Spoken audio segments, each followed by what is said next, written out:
Hello dear student, कैसे हैं आप लोग। आशा करते हैं एकदम मस्त होंगे, स्वस्थ होंगे और अपने पढ़ाई को एकदम शानदार लेवल से करेंगे। यदि आपको 2025 का एग्जाम देना है और यदि आप मैथ के पेपर से एकदम डर रहे हैं क्योंकि अभी तक आपने मैथ में कुछ भी नहीं पढ़ा है, तो आपके लिए वीडियो बहुत ज्यादा यूजफुल होने वाला है। आज की इस वीडियो में आपको बताऊंगा 5 से 6 ऐसे मोस्ट इंपोर्टेंट लॉन्ग क्वेश्चन जो बोर्ड एग्जाम में हर साल पूछे जाते हैं और 2025 में पूछे जाएंगे। तो आपको कुछ नहीं करना, बस इस वीडियो को पूरा अंत तक देखना है। ये जो भी मैंने क्वेश्चन लिया है लगातार 5 से 6 साल से पूछे जा रहे हैं और 2025 में आने का 100% संभावना है।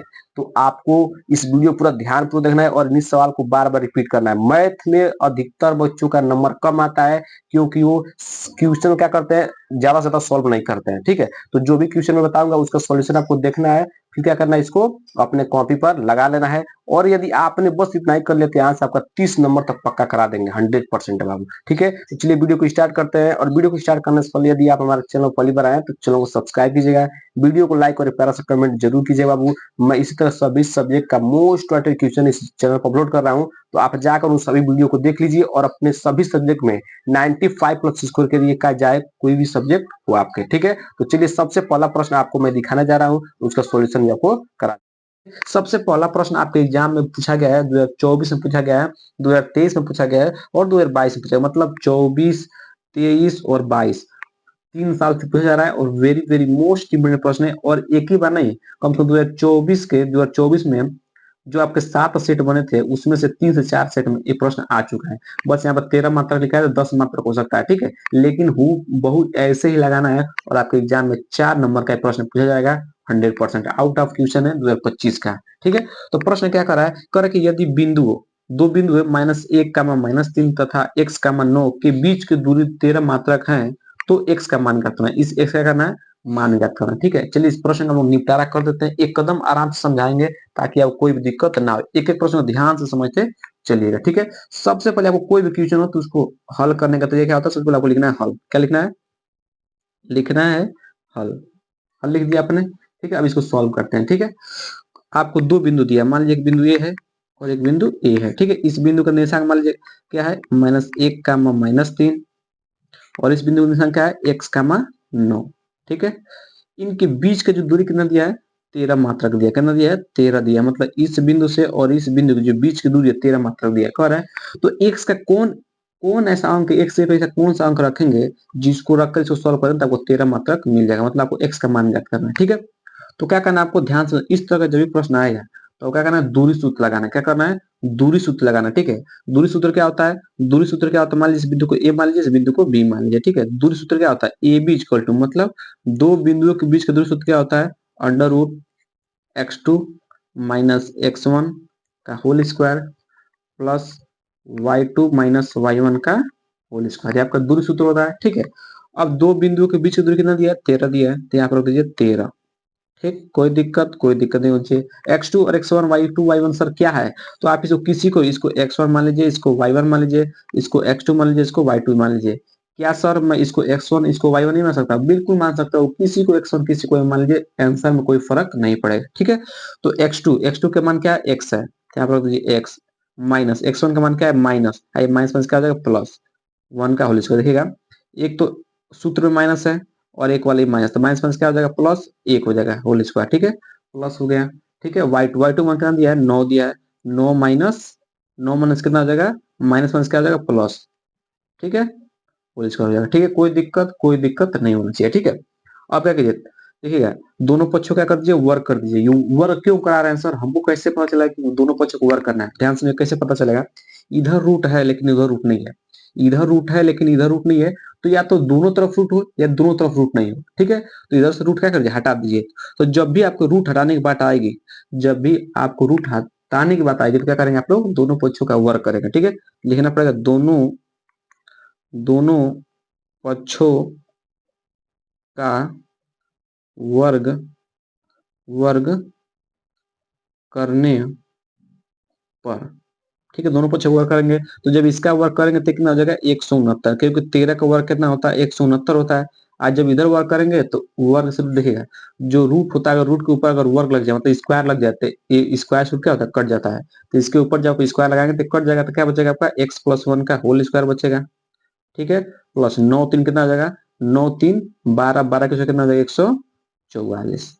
ठीक है, कोई दिक्कत नहीं होनी चाहिए। अब क्या कीजिए 140 को इधर लेते आइए। ठीक है, तो 169 माइनस 144। ठीक है, अब यहाँ देखिएगा यहाँ पर कौन सूत्र लगेगा, ए प्लस बी का होल स्क्वायर। ए प्लस ए इसको बी, ए प्लस बी का होल स्क्वायर लगेगा, तो उसे खोल लीजिए। ए स्क्वायर प्लस बी स्क्वायर मतलब एक का स्क्वायर एक प्लस 2ab मतलब 2x हो जाएगा। ठीक है, कोई दिक्कत यहाँ तक नहीं होना चाहिए। अब घटा दीजिए, घटाएंगे कितना जाएगा आपका, 9 में से 4 जाए 5। ठीक है, और 6 में से 4 जाए 2, 25 हो जाएगा। ठीक, इक्वल टू, ठीक है, x square plus 1 plus 2x। ठीक है, अब इस 25 को क्या कर दीजिए, उधर भेज दीजिए। ठीक है, तो इसकी तरफ बन जाएगा x square plus 2x plus 1 minus के 25। इधर क्या बच गया, जीरो, जीरो को इधर मिल देते हैं। ठीक है, कोई दिक्कत नहीं होनी चाहिए यहाँ तक। ठीक है, हमने क्या किया, 25 को उधर भेज दिया, इधर जीरो बच जाएगा, तो मैंने इसको इस तरह लिख दिया, कोई दिक्कत नहीं होनी चाहिए। ठीक है, अब देखिए 25 में से एक जाए, 25 में जब एक जाएगा तो क्या बचेगा आपका, यहाँ से क्या बचेगा, माइनस का 24 बच जाएगा इक्वल टू जीरो। अब यहाँ से क्या बन गया, यहाँ से एक आपका द्विघात समीकरण बन गया, और द्विघात समीकरण को सॉल्व करेंगे तो यहाँ से x का मान निकल जाएगा। ठीक है, तो द्विघात समीकरण कैसे सॉल्व करते हैं ध्यान समझिएगा। जो अंतिम पद होता है ना, जो अंतिम पद होता है इसको लिख लीजिए। अब इसको ऐसे दो भागों में तोड़ते हैं, जिनको गुणा करने पर तो 24 मिल जाए, और घटाने पर क्या मिल जाए, घटाना चाहिए ना, तो घटाने पर क्या मिल जाए, 2x मिल जाए। ठीक है, 24 को ऐसे दो भागों में तोड़िए, जिनको गुणा करने पर तो 24 मिल जाए, लेकिन यहाँ पर घटाना चिन्ह है तो घटा कर 2x लाना है, अगर यहाँ प्लस का चिन्ह होगा तो जोड़ के यहाँ पर 2x लाना है। ठीक है, तो घटाना चिन्ह तो घटा कर लाएंगे, तो क्या होगा 6 और 4। ठीक है, ये 6 चौके 24 और 6 में 4 जाए 2। ठीक है, यही करना था। तो कैसे लिखते हैं उसको ध्यान समझिएगा। पहला पद को हमेशा सेम लिखते हैं, पहला पद को हमेशा सेम लिखते हैं। अब इसको क्या 2x लिख देंगे, 6x माइनस 4x, इस तरह लिख देंगे। 6 चौके 24 और 6 में 4 जाए 2x, अंतिम पद हमेशा सेम रहता है इक्वल टू जीरो। अब इन दोनों में कुछ कॉमन ले लीजिए, इन दोनों में कुछ कॉमन ले लीजिए। ठीक है, यहाँ भी x है, यहाँ भी x, तो x कॉमन लीजिए, तो यहाँ पर जाएगा x प्लस 6, क्योंकि यहाँ पर 2x है तो एक x बाहर आ गया, यहाँ पर x बाहर आ गया तो यहाँ पर 6 बच जाएगा। यहाँ भी माइनस, यहाँ माइनस, इस माइनस कॉमन लीजिए। यहाँ भी 4 है और 24 में भी 4 है, क्योंकि 24 को दो भागों में तोड़ेंगे तो 4 आएगा, तो 4 भी कॉमन है। यहाँ भी 4 है, यहाँ भी 4 है, तो 4 कॉमन लीजिए। जब 4 कॉमन है तो यहाँ पर जाएगा x plus 6। Sir x plus कहीं से आ गया, क्योंकि माइनस साइन ऑलरेडी कॉमन ले चुका है। ठीक है, इक्वल टू जीरो। ठीक है, इतना हो गया। अब क्या कीजिए, ये दोनों देखिए, ये दोनों एक बार सेम हो गया कि नहीं हो गया, बिल्कुल सेम हो गया, तो इसको एक बार लिख लीजिए एक्स प्लस 6, और जो कॉमन है उसको एक बार लिख लीजिए x minus 4 equal to zero, zero लगा दीजिए। ठीक है, अब एक बार इसको जीरो पर रखिए, एक बार इसको जीरो पर रखिए। ठीक है, तो x plus 6 equal to zero. ठीक है, और x minus 4 equal to zero. यहाँ से एक्स का मान कितना आ जाएगा, माइनस का 6, एक्स का मान कितना आ जाएगा, माइनस का 6 आ जाएगा। ठीक, यहाँ से एक्स का मान कितना आ जाएगा, प्लस का 4 आ जाएगा। ये क्या हो गया, आंसर हो गया। ठीक है, ये आपसे निर्देशांक पूछा था कि एक्स का क्या मान होगा, जिसके लिए इन दोनों बिंदुओं के बीच का दूरी क्या हो, 13 मात्रक हो, तो इन दोनों बिंदु एक्स का क्या मान होगा, एक एक्स का मान माइनस 6 होगा, एक एक्स का मान 4 होगा। ये क्या आपका था, आंसर था। 4 नंबर का प्रश्न था। आशा करते हैं एकदम क्लियर हो गया अच्छा से। ठीक है, अब लोग बढ़ते हैं अगले प्रश्न पर। अगला प्रश्न क्या है, अगला प्रश्न आपका है, अगला प्रश्न वेरी वेरी मोस्ट इंपोर्टेंट अगला प्रश्न, ध्यान से सुनिए इस प्रश्न को। ठीक है, अगला प्रश्न क्या कह रहा है, अगला प्रश्न के द्विघाती बहुपद, आपको एक द्विघाती बहुपद दिया है x square plus 7x plus 10 के शून्य ज्ञात कीजिए। इसमें क्या करना है कि द्विघाती बहुपद क्या करना है, शून्य ज्ञात करना है। यहाँ से 2 नंबर फिक्स हो जाएगा, और शून्य को तथा गुणांक के बीच संबंध की सत्यता की जांच करना है। मोस्ट इंपोर्टेंट प्रश्न है, 2023-2024 में ऑलरेडी पूछा गया है। ठीक है, तो सबसे पहले हम क्या करते हैं, इस द्विघाती बहुपद क्या निकालेंगे, शून्य निकालेंगे। ठीक है, तो हल लिखते हैं, कैसे शून्य निकालेंगे, अभी मैंने बताया द्विघाती बहुपद को कैसे, द्विघाती समीकरण को कैसे हल करते हैं, x square plus 7x plus 10 equal to zero मान लीजिए। ठीक है, हो गया। अब द्विघाती बहुपद को कैसे सॉल्व करते हैं, द्विघाती समीकरण को कैसे सॉल्व करते हैं, अंतिम वाले पद को इसके आगे जो भी गुणांक होता है उससे गुणा कराते हैं। अंतिम जो पद होगा, अंतिम जो संख्या है उससे गुणा किसे कराते हैं, यहाँ पर एक्स स्क्वायर के आगे जो भी उससे गुणा कराते हैं, वाई स्क्वायर उसके आगे जो भी उससे गुणा कराते हैं। ठीक है, तो एक्स स्क्वायर है क्या है, कुछ नहीं है, कुछ नहीं, क्या है, एक है। ठीक है, तो 10 गुणा एक में कराएंगे तो हो जाएगा 10। अब 10 को ऐसे दो भागों में तोड़िए, 10 को ऐसे दो भागों में तोड़िए, जिनको गुणा करने में क्या मिले, 10 मिले, लेकिन यहाँ प्लस का चिन्ह है ना, यहाँ प्लस का चिन्ह है ना, तो जोड़ने पर क्या मिले, 7x मिले। ठीक है, तो क्या हो जाएगा आपका 5 और 2। ठीक है, 5 दूना 10 और 5 में जब 2 जोड़ेंगे क्या हो जाएगा 7। तो लिखते कैसे हैं, पहला पद हमेशा सेम, अभी मैंने बताया है पहला पद हमेशा सेम, इसको बस हम तोड़ देते हैं। किस तरह लिखेंगे, 5x प्लस 2x लिख देंगे, क्योंकि 5 दूना 10 और 5 2 7। ठीक है, अंतिम पद हमेशा सेम लिखते हैं। फिर अब क्या करते हैं, अब इन दोनों में से कॉमन कुछ लेते हैं और इन दोनों में कुछ कॉमन लेते हैं। यहाँ भी क्या है, यहाँ भी x है और यहाँ भी x है, तो x बाहर ले लीजिए। तो यहाँ बचेगा एक्स स्क्वायर, मतलब यहाँ पर को एक्स था, दो एक्स था, तो एक एक्स बाहर आ गया, तो यहाँ बचेगा एक एक्स, यहाँ बस बचेगा 5 क्योंकि एक्स बाहर आ गया है। यहाँ प्लस उतार दीजिए क्योंकि दोनों प्लस का मान प्लस वन बाहर लीजिए, ठीक है। यहाँ भी 2 है और 10 में भी 2 है, क्योंकि 10 को लिख सकते हैं 5 गुणे 2, तो यहाँ 2 बाहर आ जाएगा, ठीक है। तो जब 2 बाहर लेंगे तो यहाँ बचेगा एक्स, और जब 10 में से 2 बाहर आ जाएगा, जब 10 में से 2 को हम काट देंगे क्या बचेगा 5, क्या हो जाएगा 5 इक्वल टू 0। अब देखिएगा ये दोनों सेम हो गए, ठीक है, दोनों सेम हो गए तो इसको एक बार लिखिए, ठीक है। और जो कॉमन है उसको एक बार लिखिए, x plus two equal to 0, ठीक है। अब एक बार इसको 0 पर रखिए, एक बार इसको 0 पर रखिए, तो x का मान क्या आ गया, x प्लस 5 इक्वल टू 0 और x प्लस 2 इक्वल टू 0। तो यहाँ से x का मान कितना आ जाएगा, x का मान आ जाएगा माइनस का 5, ठीक है। और यहाँ से x का मान क्या आ जाएगा, माइनस का 2 आ जाएगा, ठीक है। यहाँ से आपका 2 नंबर पक्का हो गया। अब आपको जब शून्यकों तथा गुणांकों के बीच संबंध की सत्यता की जांच करें तो आपको 2 नंबर मिल जाएगा, मतलब टोटल प्रश्न कितने का है, 4 नंबर का आपका प्रश्न है, ठीक है। अब हम लोग चलते हैं इसके संबंध की सत्यता की जांच करते हैं, ठीक है। तो अब यहाँ पे लिखेंगे सत्यता की जांच, क्या लिखेंगे, सत्यता, सत्यता की जांच। एग्जाम में कैसे मैं बता रहा हूँ, ठीक है, सत्यता की जांच आपको ब्लैक पेन से लगा देना है, ठीक है। अब इसमें क्या लिखना है, अब देखिए जो ये दो मूल निकले, एक्स का दो मान निकला, इसमें किसी को अल्फा किसी को बीटा मान लीजिए, ठीक है। किसी को अल्फा किसी को बीटा मान लीजिए, दो आपके दो शून्य निकले हैं, तो मान लीजिए अल्फा इक्वल क्या मान लीजिए माइनस का 5, ठीक है, और बीटा इक्वल क्या मान लीजिए माइनस का 2। किसी को अल्फा किसी को बीटा मान सकता है, कोई दिक्कत नहीं होगा। अल्फा का मान मान लिया एक्स बराबर -5, ठीक है, मतलब अल्फा बराबर -5, बीटा बराबर -2, ठीक है। अब पहला काम क्या होता है, शून्यकों का योगफल, जो शून्यकों का योगफल होता है, पहला आपको जांच करें शून्यकों का योगफल। शून्यकों का योगफल बराबर क्या होता है, सूत्र आपने पढ़ा होगा, शून्य का योगफल होता है अल्फा प्लस बीटा बराबर क्या होता है -b/a, ठीक है, -b/a। एक क्या सूत्र होता है कि शून्यकों का योगफल बराबर होता है, शून्यकों का योगफल बराबर होता है -b/a, ठीक है। तो अल्फा अल्फा का मान आपने कितना माना है -5 प्लस बीटा का मान क्या माना आपने -2, -2 रख दिया। अब माइनस, देखिए माइनस हो गया, माइनस का बन गया। अब सर बी और ए का मान क्या होगा, देखिए ध्यान से, जो आपका ये बहुपद दिया है, जो आपका ये बहुपद द्विघात समीकरण दिया है, इसका तुलना आप किससे कर दीजिए, जो द्विघात समीकरण दिया है x square plus 7x plus 10, इसका तुलना आप किससे कर दीजिए, इसका तुलना आप कर दीजिए a x square plus b x plus c, क्योंकि द्विघात ही बहुपद क्या होता है, मानक रूप होता है। यहाँ से ए का मान क्या निकलेगा, एक्स स्क्वायर का क्या है, कुछ नहीं तो एक है, तो यहाँ से ए का मान निकल जाएगा एक, ए का मान क्या निकल जाएगा एक, बी एक्स, यहाँ भी एक्स यहाँ भी एक्स, तो बी का मान क्या निकल जाएगा 7, सी का मान क्या दिया है 10, तो सी का मान दिया 10, ठीक है, क्या 10। अब यहीं बस रख दीजिएगा, माइनस का माइनस, बी का मान कितना निकला है, बी का मान 7, यहाँ 7 रख दीजिए, ठीक है, 7 हो जाएगा। ए का मान क्या है, ए का मान 1 है, तो यहाँ क्या रख दीजिए, यहाँ पर 1 रख दीजिए, ठीक है। अब क्या कीजिए, सॉल्व करिए, तो -5 प्लस माइनस माइनस का 2 हो जाएगा -7, ठीक है, माइनस पर कितना हो जाएगा प्लस 5 2 7 इक्वल टू -7। देखिएगा दोनों पक्ष बराबर आ गया ना, यही सब देखा है जांच है। ये तो आपको शून्यकों का योगफल हो गया। अब आपको चेक करना है शून्यकों का गुणनफल, बस आपको दो ही चेक करना है, शून्यकों का योगफल और शून्यकों का गुणनफल। तो आपको लिखना है फिर शून्यकों शून्यकों का गुणनफल, गुणनफल, शून्य का गुणनफल बराबर क्या होता है, शून्य गुणनफल क्या होता है, अल्फा इंटू बीटा बराबर होता है c/a। क्या होता है, ये आपका सूत्र होता है कि जब शून्यकों का योगफल पूछेगा, योगफल होता है alpha plus beta minus b/a, और शून्यकों का गुणनफल होता है अल्फा इंटू बीटा बराबर c/a। तो अल्फा का मान कितना है, अल्फा का मान कितना है -5 माना है, तो -5, ठीक है। बीटा का मान कितना है -2, तो -2। सी का मान कितना निकाला आपने, सी का मान आपने निकाला है 10, तो 10 हो गया। ए का मान कितना है, 1 है, तो 1 रख दीजिए, ठीक है। जहाँ सॉल्व करोगे माइनस माइनस क्या हो जाएगा प्लस, 5 दूना 10, 10 बराबर क्या हो जाएगा 10।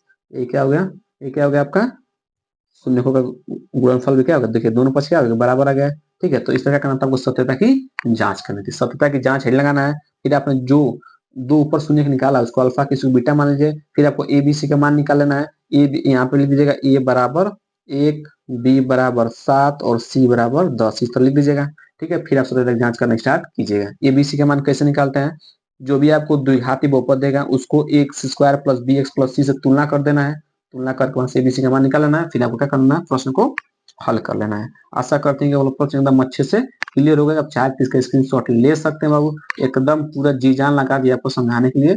नहीं समझ में फिर भी कमेंट बॉक्स पर आपको बताना। ठीक है, अब हम लोग बढ़ते हैं अगले प्रश्न पर। अगला प्रश्न क्या, अगला प्रश्न ध्यान समझिएगा। अगला प्रश्न आपके चैप्टर नंबर किससे है? चैप्टर नंबर प्रायिकता से, ठीक, मतलब प्रोबेबिलिटी से। ठीक है, वेरी वेरी मोस्ट इंपोर्टेंट आपका प्रश्न, ध्यान समझिएगा। कह रहा है, ध्यान समझिएगा इस प्रश्न को। कह रहा है कि एक पासे को एक बार फेंका जाता है। कोई एक पासा है, पासा मतलब क्या होता है, जो आप घर में लूडो छक्का खेलते हैं तो उसका जो सांप से जो गिट्टा होता है उसको बोलते हैं पासा। ठीक है, आशा को फेंका जाता है। निम्नलिखित को प्राप्त करने की प्रायिकता ज्ञात कीजिए। आपको क्या करना है, प्रायिकता ज्ञात करना है। प्रश्न आपके एग्जाम में 4 नंबर का पूछा गया है, 2024 में ऑलरेडी आया है, 2023 में, 2022 में, 3 साल से पूछा जा रहा है प्रश्न। और मोस्ट इंपोर्टेंट प्रश्न मैंने ऑलरेडी दिया है, मोस्ट इंपोर्टेंट प्रश्न वाला है। ठीक है, तो ध्यान समझिएगा। एक पासे को एक बार फेंका जाता है। ठीक है, एक पासे को एक बार फेंका जाता है। अब बताइए, आपने पासा देखा होगा, पासा कैसा होता है, इस तरह का कुछ आकृति बना होता है। ठीक है, इस तरह पासा होता है ना, पासा इस तरह का पासा होता है, जिस पर 6 तक अंक लिखे होते हैं, 1 2 3 4 5, नीचे 6। ठीक है, इस तरह 6 तक लिखा होता है। अब आपने मान लीजिए एक पासा को फेंका। प्रश्न नंबर तीसरा का कर लें, हल कर रहे हैं। ध्यान समझिए कैसे करेंगे हल। अब मान लीजिए जब आप एक पासा को फेंकेंगे तो आपको क्या क्या मिल सकता है। जब मान लीजिए पासा को आप फेंकेंगे तो आपको क्या क्या मिल सकता है वो आप बताइए। ठीक है, आपने मान लीजिए पासा को फेंका तो हम क्या निकालते हैं, क्या क्या आ सकता है, उसको बोलते हैं सैंपल स्पेस। किससे लिखते हैं, यस से। किससे लिखते हैं, यस से। मतलब किसी चीज को, मान लीजिए सिक्का को फेंकेंगे तो आपको क्या क्या मिलेगा, उसको लिखते हैं यस से, मतलब सैंपल स्पेस। ठीक है, तो मान लीजिए आपने पासा को फेंका तो क्या मिल सकता है, या तो आपको 1 मिल सकता है, जाहिर सी बात है, या तो आपको 2 मिल सकता है, ये भी ठीक है, या तो आपको 3 मिल सकता है, सर ये भी ठीक है, या तो आपको 4 मिल सकता है, सर ये भी ठीक है, या तो 5 मिल सकता है, या क्या मिल सकता है, 6 मिल सकता है। सर 7 मिलेगा, बिल्कुल नहीं मिलेगा। ठीक है, क्योंकि आपको पासे कितने अंक तक लिखे रहते हैं, 6 तक ही लिखे रहते हैं। ठीक है, तो यदि आप एक पासा को फेंकेंगे तो आपको यही 6 में से कोई एक मिलेगा। ऐसी बात नहीं, 2 तो नहीं मिलेंगे, क्योंकि एक ही पासा है। जब एक पासा का मैंने फेंका, जब आप फेंकेंगे तो इन 6 में से कोई एक ही आपको अंक प्राप्त होगा। ठीक है, अब आपसे पूछा क्या, उसको ध्यान समझिएगा। अब आपसे पूछा है, पहला आपसे पूछा है, पहला आपसे पूछा है कि एक अभाज्य संख्या ज्ञात करने का। मतलब यदि मैंने एक पासा को फेंका, ठीक है, तो उसमें से अभाज्य संख्या मिलने की प्रायिकता क्या होगी। तो सर अभाज्य संख्या क्या होती है, अभाज्य संख्या वे संख्या होती है बाबू जिनका गुणनखंड 2 से अधिक नहीं होता है। 2 से अधिक नहीं होता है, जिनका गुणनखंड 2 से अधिक नहीं होता है वो होते हैं अभाज्य संख्या। ठीक है, अभाज्य संख्या उन्हें बोलते हैं जिनका गुणनखंड 2 से अधिक नहीं होता है। मतलब जो एक या स्वयं के अतिरिक्त अन्य संख्याओं से नहीं कटे, उसे हम लोग बोलते हैं अभाज्य संख्या। ठीक है, आप इसे बताइए। अब प्रायिकता सूत्र क्या होता है, प्रायिकता में होता है पी, मतलब प्रोबेबिलिटी में होता है कि जो आपको चाहिए, ध्यान समझिएगा, जो चाहिए उसकी संख्या और पूरी संख्या। ध्यान समझिएगा, मेरा सूत्र है कि जो चाहिए चाहिए उसकी संख्या ऊपर लिखिए, अब बटा क्या हो जाएगा, टोटल संख्या, टोटल टोटल संख्या। ठीक है, आपको जो चाहिए, आपसे जो पूछ रहा है उसकी संख्या ऊपर लिखिएगा, बटा टोटल संख्या क्या है उसको नीचे लिखिएगा। ये आपका सूत्र है प्रायिकता का, ये मैंने बनाया है, एकदम आसान है, ताकि बच्चों को इस तरह का सवाल में कोई भी दिक्कत न हो। एग्जाम में मतलब आपके बुक में ऐसा सूत्र नहीं मिला है। ठीक है, जो चाहिए उसकी संख्या ऊपर लिखिए, बटा टोटल संख्या कितनी उसको नीचे लिखिए, बस। ठीक है, तो अभाज्य संख्या कौन कौन, इस मतलब सबसे, मतलब अभाज्य संख्या क्या होती है, जो एक या स्वयं का तीन संख्या से न कटे उसे अभाज्य संख्या बोलते हैं। तो क्या होता है, जो 2 होता है ये सबसे छोटी अभाज्य संख्या का होती है। जो 2 होता है ये सबसे छोटी अभाज्य संख्या होती है, याद रखिएगा। ठीक है, तो पहला ये हो गया। 3 भी क्या है, अभाज्य संख्या है। 5 भी क्या है, अभाज्य संख्या है, क्योंकि 2 एक या स्वयं के अतिरिक्त अन्य संख्या से नहीं कटेगा। 3 भी क्या है, एक या स्वयं के अतिरिक्त अन्य संख्या से नहीं कटेगा। 5 भी क्या है, केवल 1 से कटेगा और 5 से कटेगा। ठीक है, तो एक या स्वयं के अतिरिक्त अन्य संख्याओं से कटे उसे बोलते हैं भाज्य, और जो न कटे उसे बोलते हैं अभाज्य। तो आपको वही चाहिए। तो देखिए, जो चाहिए उसकी संख्या, तो आपसे पूछा क्या है, अभाज्य संख्या। तो इसमें अभाज्य संख्या कितनी है, 1 2 3, तो आपको ऊपर लिखिए, 3 को ऊपर लिखिए। और टोटल संख्या कितनी है, 1 2 3 4 5 6, तो 6 का क्या लिखिए नीचे, तो जिसको काट दीजिए, 3 एक 3 और 3 दूना 6, तो 1/2 आपका आ गया प्रायिकता। ये क्या होगा आपका आंसर आ गया। सर एग्जाम में लिखेगा नहीं, लिखेगा पी ऑफ, लिखेगा पी ऑफ, मतलब प्रायिकता ज्ञात करना किसका, एक अभाज्य संख्या की की ठीक है, एक अभाज्य संख्या प्राप्त करने की प्रायिकता कितना हो जाएगा, 3/6, काट देंगे तो आ जाएगा 1/2। ठीक है, काट देंगे 1/2। ठीक है, तीसरा आपको एग्जाम में लिखना है। ठीक है, आपको एग्जाम में ऊपर वाले नहीं लिखना है, डायरेक्ट लिखना है कि एक अभाज्य संख्या प्राप्त होने की प्रायिकता कितनी हो जाएगी, 1/2। 2। ठीक है, ये आपका पहला प्रश्न हो गया। फिर आपसे पूछा है इसमें कि 2 और 6 के बीच स्थित कोई संख्या। अब आपको कह रहा है दूसरा में कि P ऑफ 2 और P ऑफ 2 और 6 के बीच स्थित स्थित स्थित कोई संख्या। ठीक है, 2 और 6 के बीच स्थित कोई संख्या की प्रायिकता को ज्ञात करना है। ठीक है, तो कैसे करें ध्यान समझिए। 2 और 6 के बीच कितने 2 और 6 के बीच में कितनी संख्या है? ये हो गया 2 और ये हो गया 6। इनके बीच में कितनी संख्या है? 1 2 3। तो 3 को ऊपर लिखिए, जो चाहिए उसको ऊपर, जो चाहिए उसकी संख्या ऊपर। टोटल संख्या कितनी है? 6। तो काट देंगे तो 1/2। इसका भी कितना आ जाएगा आंसर? 1/2। ठीक है, ये आपका क्या हो गया? ये आपका आंसर हो गया। आशा करते हैं कि आपको ये वाला प्रश्न अच्छे से क्लियर हो गया, कोई दिक्कत नहीं हुआ होगा। ठीक है, एक बार इसको ध्यान से समझिएगा। यदि आपने समझ गया तो इस तरह के प्रश्न को आपको आसानी से कर सकते हैं। ठीक है, अब हम लोग बढ़ते हैं कहाँ बाबू? अब हम लोग बढ़ते हैं इसके चौथे वाले प्रश्न पर। चौथा वाला प्रश्न very very very very most important प्रश्न है, आप इसको देख लीजिए। वेरी वेरी मोस्ट इंपोर्टेंट आपका प्रश्न है, मैंने ऑलरेडी लिख दिया है। ठीक है, 2024 2023 2022 अन्य साल भी पूछे गए, मैंने 3 साल को मेंशन किया है। ठीक है, तो सिद्ध कीजिए कि बाह्य बिंदु से वृत्त पर खींची गई स्पर्श रेखाओं की लंबाई बराबर होती हैं। ठीक है, आपको सिद्ध करना है कि सिद्ध कीजिए कि बाह्य बिंदु से, ठीक है, वृत्त पर खींची गई स्पर्श रेखाएं क्या होती है, उनकी जो लंबाई होती है आपस में क्या होती है? बराबर होती है। ध्यान समझिए, मैं इसको यहीं करा देता हूँ। ठीक है, मान लीजिए कोई एक वृत्त है, क्या है? एक कोई आपका वृत्त है। ध्यान समझिए इस प्रश्न को, यदि इस प्रश्न समझिए तो आपका 4 या 6 नंबर पक्का हो जाए। ठीक है, मान लीजिए कोई वृत्त है, इसका केंद्र क्या है? O है। ठीक है, अब इसके इर्द गिर्द कहीं क्या है? कोई एक बिंदु है। मान लीजिए यहाँ पे एक बिंदु, इस बिंदु का नाम लेते हैं P। ठीक है, अब इस बिंदु से खींची जा रही है, इस पर स्पर्श रेखा खींची जा सकती है। ठीक है, स्पर्श रेखा क्या होती है? जो केवल वृत्त को एक बिंदु पर ही स्पर्श करती है वो। ठीक है, ठीक है, मान लीजिए इसको हम लेते हैं, ये नाम दे दिए। ठीक, अब यहाँ से भी स्पर्श रेखा खींचिए। ठीक है, इसको मान नाम दिया आपने बी नाम दिया। ठीक है, तब आपको यही सिद्ध करना है कि जो आपने स्पर्श रेखा खींचा है, ये जो आपने स्पर्श रेखा खींचा है, इनकी लंबाई आपस में क्या है? बराबर। इनकी लंबाई आपस में क्या है बाबू? बराबर। आपको यही क्या करना है? सिद्ध करना है। ठीक है, ये क्या करना है? सिद्ध करना है। तो सिद्ध कैसे, ध्यान से समझिएगा आप लोग। ठीक है, आपको सिद्ध करना है कि दोनों स्पर्श क्या है? आपस में बराबर है। ठीक है, ये दोनों आपस में क्या है?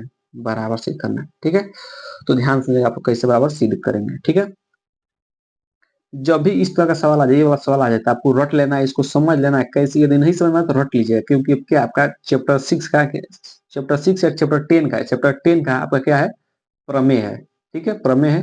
प्रमेय बहुत बच्चों को समझ नहीं आता है, क्यों? क्योंकि पहली बार दूसरी बार करते हैं। यदि आपको प्रमेय अभी समझ नहीं आ रहा है तो आप इसको रट लीजिएगा, क्योंकि 2025 के लिए मोस्ट वांटेड वाला क्वेश्चन होने वाला है।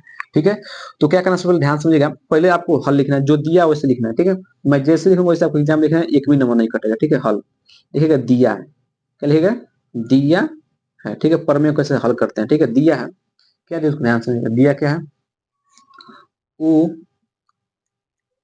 केंद्र वाला एक वृत्त है, जिसमें जिसमें वो केंद्र वाला एक वृत्त आपको दिया है। ठीक है, जिसमें पीए और पीबी पीए और पीबी स्पर्श रेखाएं हैं। स्पर्श स्पर्श रेखाएं हैं। ठीक है, ये आपको दिया है प्रश्न में। बोला है ना कि एक वृत्त पर खींची गई स्पर्श रेखा है, मतलब वृत्त एक दिया है, उस पर स्पर्श रेखा दिया है। ठीक है, आपको सिद्ध करना है। क्या करना है? सिद्ध करना है। सिद्ध क्या करना है बाबू? आपको सिद्ध क्या करना है? आपको सिद्ध करना है कि जो स्पर्श रेखाएं हैं आपस में क्या है? बराबर है। मतलब पी ए बराबर पीबी क्या करना है आपको? सिद्ध करना है। ठीक है, अब हम यहाँ से करेंगे सिद्ध। सिद्ध कैसे करेंगे? ध्यान से समझिएगा। ठीक है, सिद्ध करने से पहले क्या करेंगे? रचना करेंगे। क्या करेंगे? सिद्ध करने से पहले क्या करेंगे? रचना करेंगे। क्यों? क्योंकि प्रमेय है तो रचना जरूरी है। ठीक है, क्या करेंगे? आप पी को ए से मिला देंगे। पी को क्या करेंगे? ए से मिला देंगे। ठीक है, तो यहाँ लिखेंगे सिद्ध में लिखना पड़ेगा रचना। सबसे पहले लिखना है रचना। रचना में क्या लिखना है? कि पी को ओ से मिलाया। पी को ओ से मिलाया। ठीक है, रचना में आपको इतना ही देना है। ठीक है, फिर अगर आपको ए को ओ से मिला देना है और ओ को बी से मिला देना है, मतलब इस तरह आपको डायग्राम बना लेना है। अब यहाँ पर आपको कितना त्रिभुज दिखाई दे रहा है? 2 त्रिभुज दिखाई दे रहा है। ठीक है, आपको यहाँ पर 2 त्रिभुज दिखाई देने लगे। अब इन दोनों त्रिभुज क्या करना है, सर्वांगसम सिद्ध करना है। सर सर्वांगसम तो हमने पढ़ा ही नहीं है, क्लास 9 में अपने सर्वांगसम पढ़ा होगा, ठीक है। वहीं से अगर ये प्रश्न यदि 9 में आपने नहीं पढ़ा है सर्वांगसम तो आपको प्रश्न उतना समझ में नहीं आएगा, लेकिन मैं कोशिश करूंगा तो पूरा समझा दूं, ठीक है। तो सर्वांगसम यहाँ पर करेंगे, सर्वांगसम वाला नियम लगाएंगे, दो त्रिभुजों को सर्वांगसम सिद्ध करेंगे। आज जैसे दो त्रिभुज सर्वांगसम सिद्ध हो जाएंगे तो उनकी भुजाएं आपस में क्या होती है, बराबर हो जाती है, ठीक है। तो कौन को त्रिभुज लेना, ध्यान समझिएगा। आप त्रिभुज लीजिए, त्रिभुज पीओए, त्रिभुज पीओए व त्रिभुज पीओबी में, त्रिभुज पीओबी में, ठीक है। अब देखिएगा, सर्वांग सिद्ध करने के लिए 5 कई नियम होते हैं, ठीक है ना। एक होता है साइड साइड साइड, जब दोनों त्रिभुज के तीनों भुजाएं आपस में बराबर, मतलब साइड में यस क्या होता है, साइड। यदि दो त्रिभुजों को सर्वांग सिद्ध करना है तो उसका नियम होता है साइड साइड साइड, मतलब यस यस यस, मतलब दोनों भुजाओं के तीनों भुजा आपस में क्या हो, बराबर हो, ठीक है। ध्यान समझिएगा, ठीक है। अब ध्यान समझिए, एक और होता है, एक क्या होता है, एक होता है साइड एंगल साइड। ये भी होता है कि दो दो त्रिभुजों के दो साइड आपस में बराबर हो और उनके बीच का एंगल भी बराबर हो, एक ये भी होता है। एक होता है आर एच एस सर्वांग समता नियम। क्या होता है आर एच एस सर्वांग नियम, यही इसमें नियम लगेगा। आर एच एस मतलब क्या होता है, राइट एंगल, मतलब कोई एक दोनों त्रिभुज में कोई एक 90 अंश कोण हो, या चीज क्या होता है हाइपोटेन्यूज हो, कोण हो, क्योंकि 90 अंश के सामने भुजा क्या होती है, कोण होती है, और एक कोण भुजा बराबर हो, ठीक है। वही इसमें लगेगा, कैसे लगेगा, ध्यान समझिएगा, ध्यान समझिएगा। यहाँ पे देखिएगा, जो त्रिज्या होती है वो स्पर्श से क्या होती है, लंब होती है। जो त्रिज्या होती है, ये त्रिज्या है, वो एक क्या है, त्रिज्या एक क्या है, स्पर्श रेखा है, तो इसमें क्या होती है, लंब होती है। तो ध्यान समझिएगा, यहाँ पे कोण, कोण पी ए ओ बराबर होगा, इसमें का यहाँ पे जो 90 अंश बनेगा किसके बराबर होगा, यहाँ पर बराबर 90 अंश के कोण पी बी ओ के, क्योंकि दोनों क्या है, दोनों 90 अंश हैं। रट लीजिएगा इस सवाल को, ठीक है। उसका क्या है, ओ ए बराबर ओ बी, ओ ए बराबर ओ बी। सर ओ ए बराबर ओ बी कैसे होगा, क्योंकि क्या है, वृत्त की त्रिज्या है, और अच्छा वृत्त में लाख त्रिज्या की जिस आपस में क्या बराबर होती है। लिखिए हम वृत्त की त्रिज्या,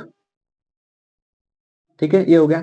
अब देखिए यहाँ पर 90 अंश है, 90 अंश में भुजा क्या होती है, कर्ण होती है, 90 अंश भुजा क्या है, कर्ण, दोनों में क्या होगी, बराबर होगी। और देख सकते हैं कि दोनों में क्या है, उभयनिष्ठ है। जब इस त्रिभुज को ले रहे हैं तो उसमें भी ये भुजा आ रही है, और जब इस त्रिभुज को ले रहे हैं तो इसमें भी ये भुजा आ रही है, मतलब दोनों में क्या है, उभयनिष्ठ है, ठीक है।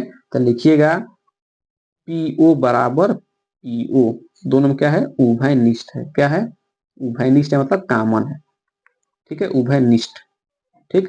अब देखेगा आर एच एस, मतलब आर इसमें हाइप कर्ण, 90 अंश कर्ण, कर्ण हो गया, इसमें एक क्या है, राइट एंगल, मतलब 90 अंश हो गया, हाइपोटेन्यूज हो गया, साइड हो गया। तो लिखेंगे यहाँ पर आर एच एस सर्वांग समता, सर्वांग सर्वांग समता, सर्वांग समता नियम से त्रिभुज पीओए सर्वांग सम गए, सर्वांग साइन है, ठीक ना, सर्वांग सम गया त्रिभुज पीओ बी के, ठीक है। आज जब दो त्रिभुज सर्वांग होते हैं तो उनकी भुजाएं क्या होती है, आपस में होती है, मतलब वो सिद्ध क्या करना है, पी ए बराबर पी बी, ठीक है, पी ए बराबर पी बी क्या हो जाएगा, सिद्ध हो जाएगा। तो पी ए बराबर पी पी बी, ठीक है। आपको ये क्या करना था, आपको ये सिद्ध करना था, पी ए बराबर पी बी, ये आपका सिद्ध हो गया। यहाँ पे लिख देना इति सिद्धम, क्या लिख देना, इति सिद्धम। ये आपका यहाँ पर 6 नंबर पक्का कर लीजिए, 100% 6 नंबर एग्जाम में पूछा जाएगा। अब आप इसका स्क्रीनशॉट ले लीजिए और एक बार इसको और समझ लीजिएगा, ठीक है। आशा करते हैं प्रश्न एकदम अच्छे से क्लियर हो गया होगा। अब हम लोग बढ़ते हैं पांचवें प्रश्न। पांचवा प्रश्न है कि यदि 2 cos स्क्वायर 45 डिग्री माइनस 1 बराबर cos थीटा है तो थीटा का मान ज्ञात कीजिए। 2024-2023 से प्रश्न पूछा गया और इंपोर्टेंट प्रश्न है, ठीक है। आपको कहा है कि 2 cos स्क्वायर 45 डिग्री माइनस 1 बराबर cos हो, तो थीटा मान करते हैं क्या करिएगा, 2 का 2 लीजिए, cos स्क्वायर 45, 45 का cos 45 का कितना होता है, 1/√2 होता है। इसके ऊपर क्या लगा दिया, स्क्वायर लगा दिया, क्योंकि ऑलरेडी स्क्वायर लगा है, और माइनस 1 का माइनस 1 बराबर cos थीटा, ठीक है, हो जाएगा।